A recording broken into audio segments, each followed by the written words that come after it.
დღეს განათლების სისტემაში განსაკუთრებული ყურადღება ეთმობა არაფორმალურ კომპონენტს, იმ წრეებს და კლუბებს, რომელიც მოსწავლეებს აძლევს შესაძლებლობას, რომ უფრო უკეთ გაეცნონ საკუთარი ქვეყნის კულტურას და სწორება მოხდეს უფრო მეტად ღირებულებებზე. განათლების მეცნიერებისა და ახალგაზრდობის სამინისტროს და საქართველოს საპატრიარქოს საზოგადოებასთან ურთიერთობის სამსახურის თანამშრომლობით შემუშავდა ღირებულებითი განათლების პროგრამა. პროგრამის მიზანი არის ახალ თაობას ცოდნასთან ერთად ფასეულობების და პასუხისმგებლობების წამოწევა მოხდეს წინაპლანზე, პატრიოტიზმი როგორც არის და ერთმანეთის პატივისცემა, აი ამ ყველაფრის სწავლება არის ჩადებული ამ პროგრამაში. მარიკა, გეთანხმები, ეს არის საშური საქმე, ღირებულებითი განათლების კლუბების გარდა კიდევ არაერთი სიახლეა სკოლებში. საპილოტო პროგრამების ფარგლებში, მაგალითად, სხვადასხვა სკოლებში დაემატა მსოფლიო რელიგიების საგანი, გალობის წრეები, სამხედრო საქმის სწავლება, სამხედრო ბანაკი. და სწორედ ამ თემებზე სასაუბროდ დღეს ჩვენი სტუმარია განათლების მინისტრის მოადგილე ქალბატონი თამარ მახარაშვილი. მოგესალმებით ქალბატონო თამარ, დიდი მადლობა რომ გვეწვიეთ. მე მგონი ძალიან კარგი ინიციატივა არის და ძალიან საინტერესო. დაბრძანდით თუ შეიძლება და დავიწყოთ თემა, აი რას ემსახურება ეს არაფორმალური განათლების კომპონენტის გაძლიერება.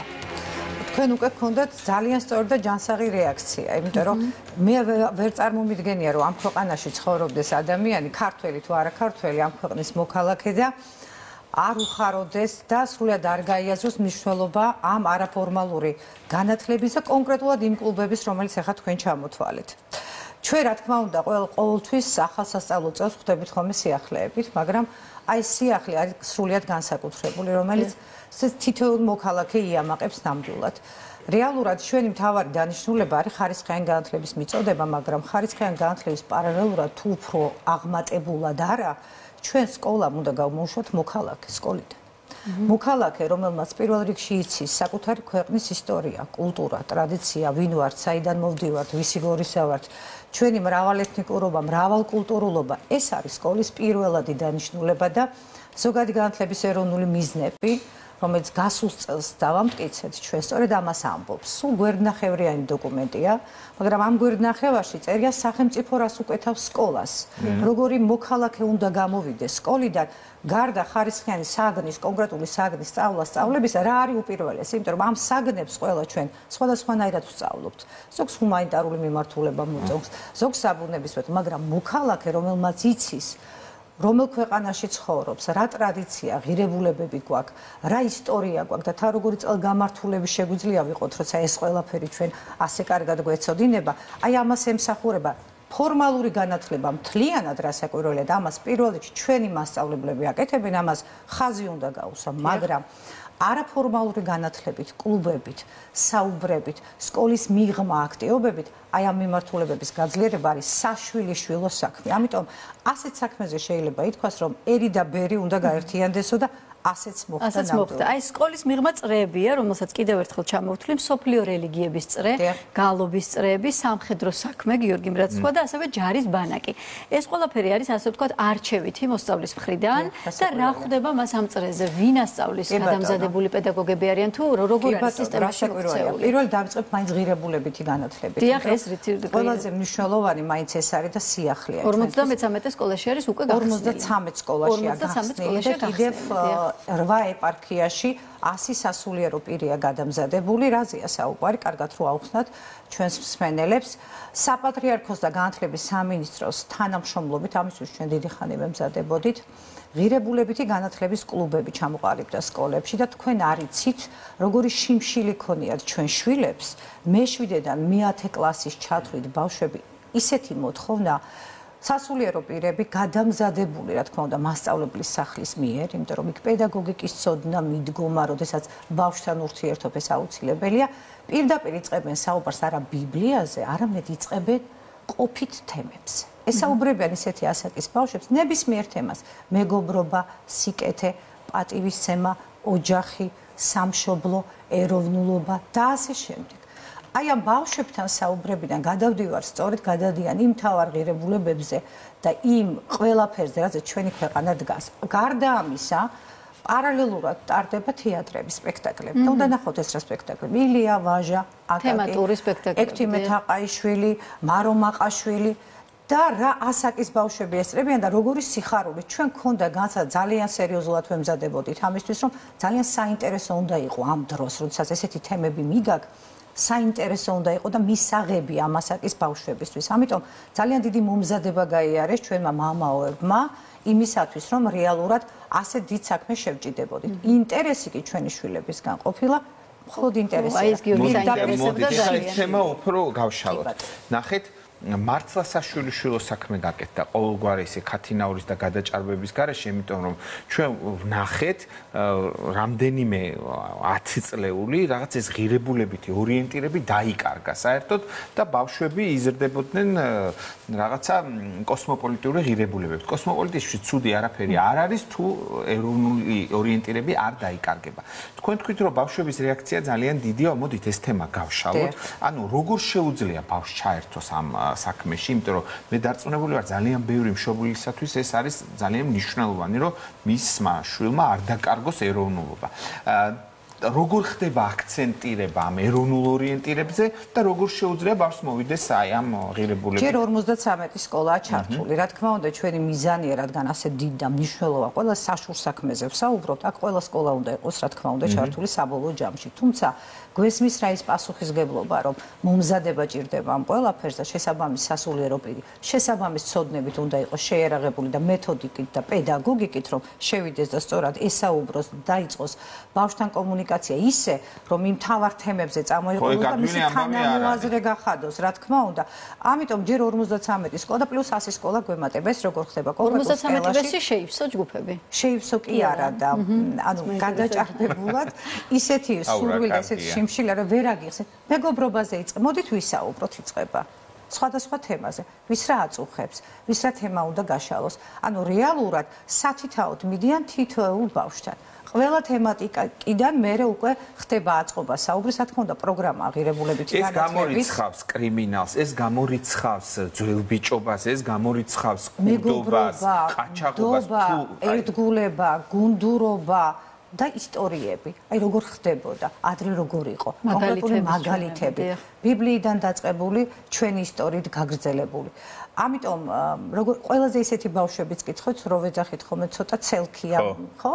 აი ყველაზე ისეთი ცელქი ბავშვები დაინტერესდნენ პირველ რიგში, მინდა გითხრათ, რომ ჯგუფები არის სავსე, ჯგუფები არის სავსე და არის ძალიან დიდი სურვილი. მე ძალიან მიხარია, კი არა, არ ვიცი, ვერ გამოვთ. მგონია, რომ ძალიან სწორ გზაზე ვარ, სწორ გზაზე ვიყავით, მაგრამ ეხლა რასაც ვაკეთებ და ამით სკოლის დანიშნულება აღზრდა განათლება. ხო? ამიტომ აი ამ გზაზე, ბოდიში, აი ამ გზაზე მნიშვნელოვანია ესეთი კლუბის არსებობა და მივაბავ მეორე კლუბსაც და რელიგიების ისტორია, ესეც არჩევით საგნად შევიტანეთ ჩვენ სხვათა შორის.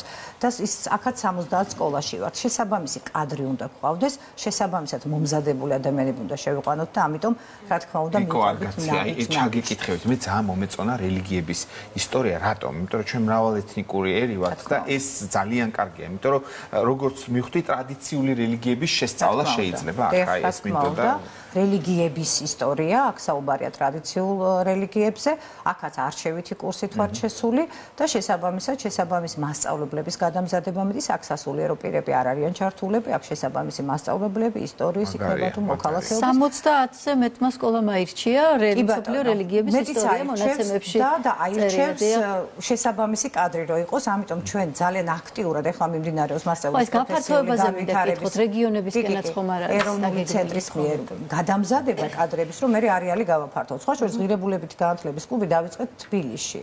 და ეხლა ყველა რეგიონია ჩართული 8 ეპარქიიდან 100 მამაო არის ეხლა გადის გადამზადებას, რომ იანვრიდან შესაბამისად რეგიონებშიც უფრო მეტის ყველა სკოლა უნდა დავფაროთ, რა თქმა უნდა. ქალბატონ თამარ, თქვენ აი ახსენეთ ცელქმა ბავშვებმა ყველაზე დიდი დაინტერესება, თქვათ გამოიჩინეს ზოგადად მშობლების კუთხით როგორია დაინტერესება და საზოგადოებამ როგორ მიიღო, იმიტომ რომ ხშირად არის ხოლმე ხო ყველა რაღაც სიახლეზე თავიდან არის გაურებული პასუხები და ასე შემდეგ. ამ შემთხვევაში კლუბი არის, არ არის, რა თქმა უნდა, სავალდებულო და იმ უკავშირსაც ჩვენ მშობლებისგან ხედავთ, ბავშვებისგან ხედავ ცალსახად შეიძლება ითქვას, რომ ძალიან სწორ გზაზე დგას ყველა და ძალიან კარგად იცის მით უმეტეს მშობელმა, როგორი შვილი უნდა გაზარდოს და რომ მისმა შვილმა პირველ რიგში უნდა იცოდეს რა არის სიკეთე, რა არის მეგობრობა, რა არის სიყვარული, რა არის სკოლის 12 წლიან და რასაც აღზრდა განათლება ქვია ზოგადად და თუ კი ამის საშუალებას აძლევს სკოლა და რა თქმა უნდა სკოლა მოდით აქვე ვთქვა კიდევ ერთხელ ამას რასაკვირველია უზრუნველყოფს თითოეული მასწავლებელი ამას უზრუნველყოფს თითოეულ საგანში რა მნიშვნელობა აქვს რომ საგანს ასწავლოს შეიძლება სულ არ ასწავლდეს ისტორიას და ქართულს მაგრამ ეს მისი მოვალეობა რომ პასუხისმგებელი მოქალაქე გაზარდოს ამ ქვეყნის პატრიოტი ვისაც ეცოდინება ვინ არის საიდან მოდის და ვისი გორისაა ეს ყველა საგნის ვალდებულება ზოგადი განათლების ეროვნულ მიზნებში ასე წერია რომ ეს უნდა გააკეთოს ყველამ მაგრამ ის რომ კლუბური აქტივობებით ჩვენ შევდივართ და ვხედავთ მზაობას მშობლისგანაც, მოსწავლისგანაც და სრულიად, როგორ გითხრათ, სასკოლო საზოგადოება მიესალმება, რა თქმა უნდა, ასეთ აქტივობებს. კიდევ ერთი რამაც ძალიან დიდი კარგი უკავშირი მოგვცა და დიდი საქმეა, ასე ვფიქრობ, არის გალობის წრეების. ზუსტად ამაზე უნდა მეკითხა, რომელიც 22 სკოლაში უკვე არის წარმატებულად ფუნქციონირებს და გუნდები დაკომპლექტებულია. გალობის უნივერსიტეტთან თანამშრომლობით ჯერ კიდევ 2-3 წლის წინ დავიწყეთ ამ პროექტის მომზადება. და ვინ არიან ის ადამიანები, ვინ შედიან და ასწავლიან ბავშვებს ჩვენ ლოტბარები არიან ანზორ ერქომაიშვილის ცენტრიდან და წარმოიდგინეთ თქვენ ახლა როგორი კომპეტენციის მქონე ხალხი ადიან ღრმა სოფლებში ხომ არ გონიათ რომ ეს თბილისშია ჩვენ აქცენტი 22 სკოლა არის აქცენტი გავაკეთეთ ისეთ ადგილებზე სადაც ასეთი ცენტრები ანზორ ერქომაიშვილის სახელობის ფოლკლორის ცენტრები ბევრგან არის საქართველოში ღვთისმსწავლობით გაფანტული მაგრამ სადაც არ იყო ესეთი ცენტრები და რეალურად ბავშვებთან უფრო მეტი სურვილი იყო და ხელმისაწვდომობა არ იყო, სწორედ ამ სკოლებით დავიწყეთ. რამდენ კილომეტრს გადიან ეს ადამიანები, როგორც ქართველმა, ამ ქვეყნის მოქალაქემ, არა მხოლოდ როგორც განათლების სამინისტროს წარმომადგენელმა, ძალიან დიდი მადლობა მინდა უთხრა ყველა იმ ადამიანს, ვინც ასეთ საქმეშია ჩართული, რასაც საქვეყნო საქმის კეთება ქვია გადაჭარბების გარეშე. და იქაც 22 იყო, კიდევ 24 სოფელს ვამატებთ.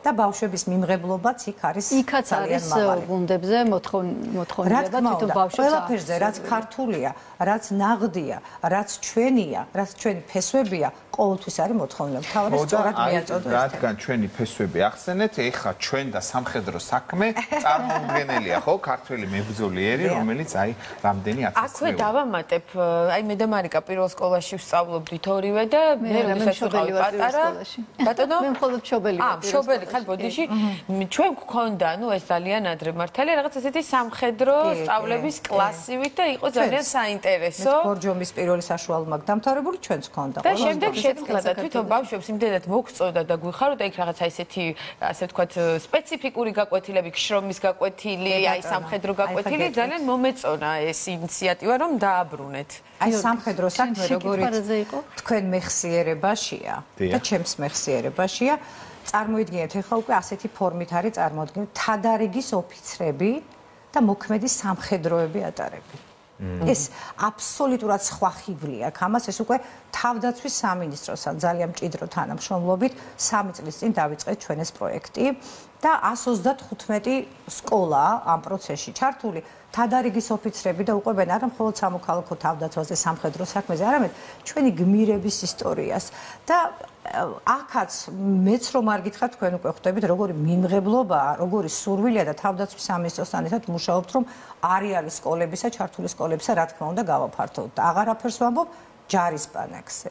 იქ ძალიან საინტერესოა ალბათ რაღაცა პროექტები როა ხოლმე ასე ვთქვათ ჯარის ბანაკი სადაც ერთი კვირით წლის განმავლობაში 800-800 მეტი ბავშვი მიდის და აი ეს ბანაკი ეს ერთი კვირა არის ყველაფერი მათთვის იმიტომ რომ იქაც ჩვენ ვთხოვთ ჩვენს გმირებს ჩვენს ჯარისკაცებს კონკრეტული ისტორიებით რას ნიშნავს სამშობლოს სიყვარული რას ნიშნავს თავის გაწირვა რას ნიშნავს როცა შენ ქვეყანას იცავ ბავშვებს ალბათ ფილმში გონიათ თავი ამ ბანაკში ცხოვრებისას მოდიან სულ სხვანაირად დამეგობრებულები და არ წყვეტენ არასდროს კავშირს იმიტომ ჩვენ ხო ჩვენი ქვეყნის სხვადასხვა კუთხი დამკრებთ ამ ბავშვებს და არ იცით როგორი მუხტები მე თვითონ ქმნიან პატარა კლუბებს და ეს ერთი კვირა არის ხოლმე საოცარი მუხტი ამ ბავშვებისთვის ისე რომ აი წრედი რომ შევკრათ ჩვენი ისევ დაუბრუნდები ზოგადი განათლების ეროვნულ მიზნებს, რა დაკვეთა აქვს სახელმწიფო სკოლისადმი, ანუ საზოგადოებას რა დაკვეთა აქვს სკოლისადმი. სკოლამ პირველ რიგში უნდა გაზარდოს საკუთარი ქვეყნის ისტორიის, ტრადიციის, კულტურის, ოჯახის ინსტიტუტის ღირებულების მცოდნე მოქალაქე. ეს არის ნომერ პირველი. ვერ დამისახელებთ სოფლიოში ვერც ერთ ქვეყანას, რომელსაც შეიძლება უნდოდეს უკეთილო ჩვენი ქვეყანა იყოს უფრო წარმატებული და უფრო წინწასული, ვიდრე შეიძლება ჩვენ გვინდოდეს. ჩვენ გასაკეთებას არავინ არ გააკეთებს. არც უნდა არც მოლოდინი გვაქვს და არც არის სწორი. თუ მავანს გონია რომ ეს 100-ია, ეს რა თქმა უნდა 100 არ არის. ხელები ჩვენ გვაქვს დასაკაპიწებელი და პატრიოტი ესე რომ იბადე პირდაპირ პატრიოტი ვერ ხდება. გიორგი კოსმოპოლიტიზმი ახსენა და გამახსენდა მთავარი სათაური კოსმოპოლიტიზმი და პატრიოტიზმი. როგორც ვაჟი უნდა იცოდეს შენი ქვეყნის ისტორიას, ტრადიციას, კულტურას. და ამიტომ ყველა ჩვენი გარჯა, შრომა, აქვე მინდა ვისარგებლო შემთხვევით და ჩვენ საპატრიარქოს უთხრა უდიდესი მადლობა, ეს მე მოვყევი 2 წუთში, მაგრამ ამის უკან დგას კოლოსალური შრომა.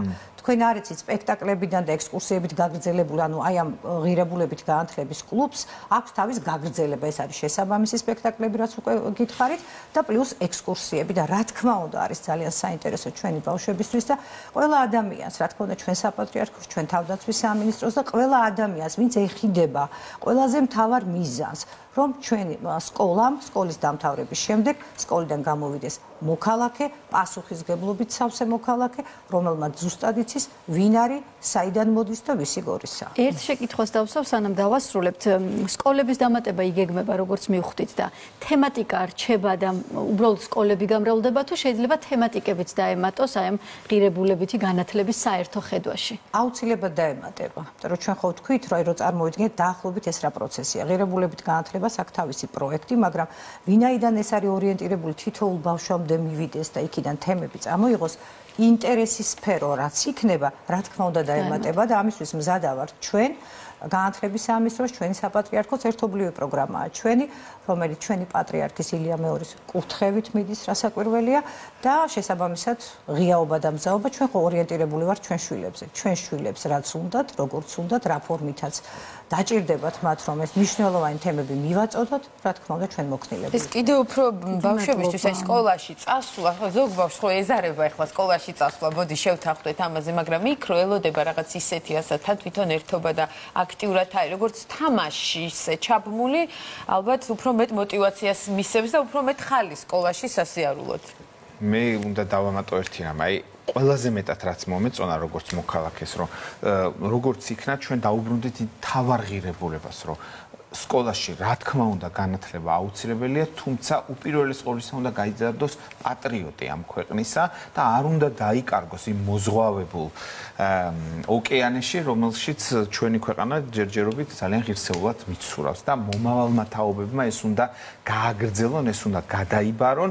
აქვე ბოლო კითხვას დავსვამ, აი ეს ეროვნული ორიენტირები, როცა გაჩნდა გასაგებია ბავშვების დამოკიდებულება. როგორია პედაგოგები და აი მათი ჩართულობა ამ თვალსაზრისით. როგორ მიიღეს ეს ინიციატივა, იმიტომ როგორც გითხარით, ერთი პერიოდი ეს დაიკარგა, ეს ორიენტირები გაქრა.